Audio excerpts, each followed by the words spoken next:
You've already heard all the evidence and exhibits, and the testimony that you've made notes of on your pad will be what you'll go back and start your deliberations on after I give you the legal charges later on today. We want to thank you for your service in advance of your verdict. And as I told you in the opening, after listening to all the evidence, that they point to only one conclusion, that there is no proof that Kareem Lane ever entered in the house of Mr. and Mrs. Burns. And mind you, there's not one person that has come in here since 1992 and said, matter of fact, there's not even a person that said he even fits the body type, the build of the person that was in the house. But Mr. Burns said that they don't know who Mr. Lane is. Never had seen him, never knew each other. What motive would he have? He's an 11th grade high school student, you know, with a part-time job, nice neighborhood, dad's in the military. What would he have against Mr. Burns? Have shown you no motive whatsoever. And I'm sure they'll argue, well, they don't have to prove motive. But the court will charge you as far as motive. Yes, you don't have to prove one of the essential elements, but you can use it in your mindset as getting into the mind or the state of mind as to person that committed the crime. You can use it for a state of mind. There's no difference in the evidence between 1992 and 2014. The DNA was inconclusive. Smudges on the wall. There's no forensic testing. What material made that? No arrest warrant was ever issued back in 1992, years ago. All the officers testified that Mr. Lane was calm, cooperative, never tried to escape, never tried to run whatsoever. 3 fingerprints to this day have never been identified. And actually, since 1994, they haven't even gone back and tried to test it. The DNA evidence was a mixed sample. The DNA was degraded. The DNA was inconclusive. That there was no blood on the knife blade. As a matter of fact, there was 4 different DNA test reports that were done. And the blade was not even tested. So you can't even say forensically that that's the actual murder weapon. It was never tested for blood. The state just admitted there was no blood on the knife. You can't say that that's actually the murder weapon. The court will charge you that, yes, the state doesn't have to prove motive, but it also could be shown a person or suspect's state of mind. But we have no motive in this case. Ms. Burns said that the attacker was shorter, smaller than Mr. Burns. Burns, 9, Mr. Lane, 5'11", 6 feet tall. Mysteriously, Ms. Burns had received a phone call, a disturbing phone call on her telephone a few days earlier, but some miraculous way that when the police investigated and looked at the bedroom, the phone was unplugged. So the person comes up and said, in the dark, mind you, and walks past the first bedroom to the second bedroom where the master bedroom is. If you're not familiar with that house, how would you know where the master bedroom is? They send the blade up, they send hairs up, the red flakes to get a more determined DNA profile. But you know the fact that the person that went in the house used this key to get in. And no one thought to send it up for Mr. Young to test. Now I know, the answer is going to be this. Well, Mr. Jackson could have had it tested. He's got Mr. Fedor, he paid Mr. Fedor. But don't let him fool you now, because the court will charge you. The state has the burden of proof. We don't have to do anything. Because when you take someone and you arrest them and you charge them and you try to take them away from their family, it's your burden of proof to prove it. It's your burden to do what's necessary, do all the tests.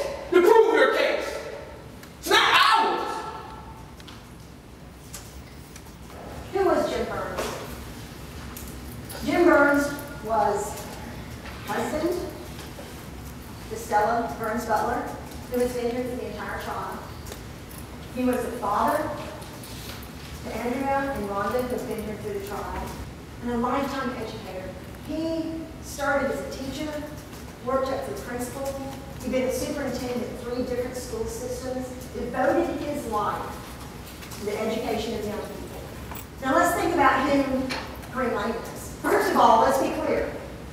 Kareem Lane was not a child when this occurred. He was not a child, but a switchblade. He's got another dagger at home. We know about that. He's got a dagger that he left at the scene. He's got a dagger at home. We know he's got swords and knives at home in his bedroom. That's who Kareem Lane is. Kareem Lane isn't a child. Kareem Lane is someone who goes out with black gloves, dressed in black, with a switchblade and a replica handgun to intimidate people. That's who Kareem Lane is. Although I can't tell you there's no blood, because clearly there is. It's not drippy with blood. There's not even the weapon that we know was used to murder Jim Burns is not dripping in blood. It has traces of blood because that's how they found his DNA on the knife. But it's not dripping in blood. This is not a bloody crime scene. We've got a small blood stain on the sheets. And within the bedroom, the only other thing is, and you can see right here, that dot, right there. One drop of blood. So, at the point that they're in the bedroom, the Kareem Lane and Jim Burns are in the bedroom, there's not a lot of blood. Almost no blood on the knife, a little bit of blood on the bed, and this one little drop on the floor. There's not a lot of blood. He does start bleeding as he's pursuing, but at that point, Kareem Lane is out of there. He is out of there. Now, ladies and gentlemen, we're never going to know exactly what happened. Whether or not Jim Burns heard something and stood up. And at that point, Kareem Lane was confronted with someone. Maybe that's how he got the skin on the top of his foot. And at that point, Kareem Lane reaches around and stabs him in the back. He falls back in bed and wakes up. Stella Burns. He cries out, "You son of a bitch." Not necessarily somebody he knows. He doesn't call him by that name.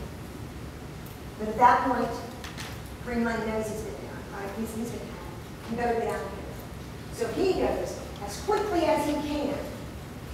He gets down those stairs. If you're trying to get down a set of stairs quickly, you got it. You got the handrail on one side and the wall on the other. You're slamming your hand against the wall and pushing yourself down those stairs. That's how we get handprints on the wall. Because he's getting down those stairs as quickly as he can. He's getting out of there.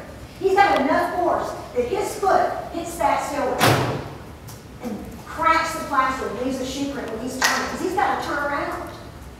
He's got to come down one way, turn around, and get back the other way as quickly as he can. He uses his foot to do it.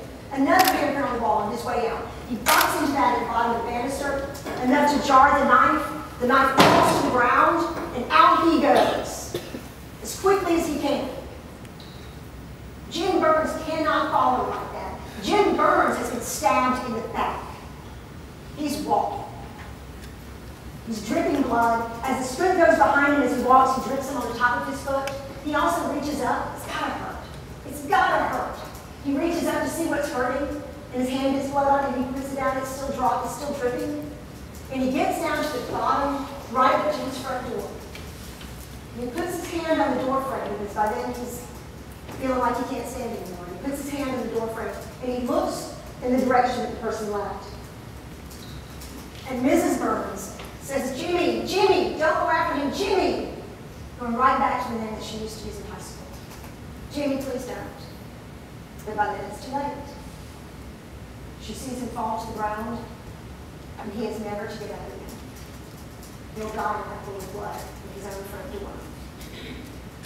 We know that Stella Burns goes to try to call 911. She makes a mistake. She calls 311 first. But the neighbor tells you that she sees the hand reach and grab the phone, and she sees the phone cord. And she's calling for help. And this is how it sounds.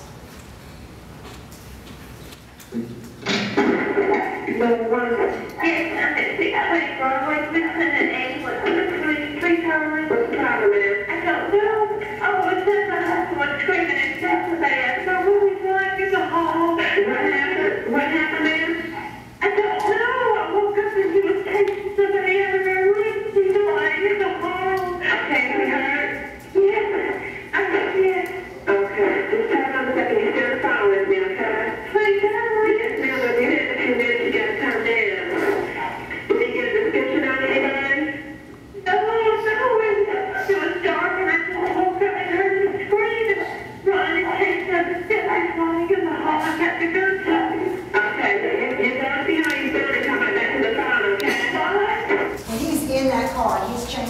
his birthmark.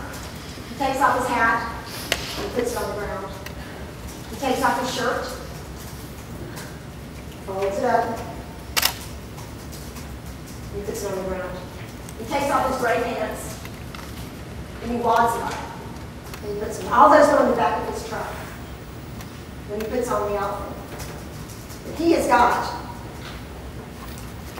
a gray t-shirt. And it is not that difficult. Take a gray t-shirt like this.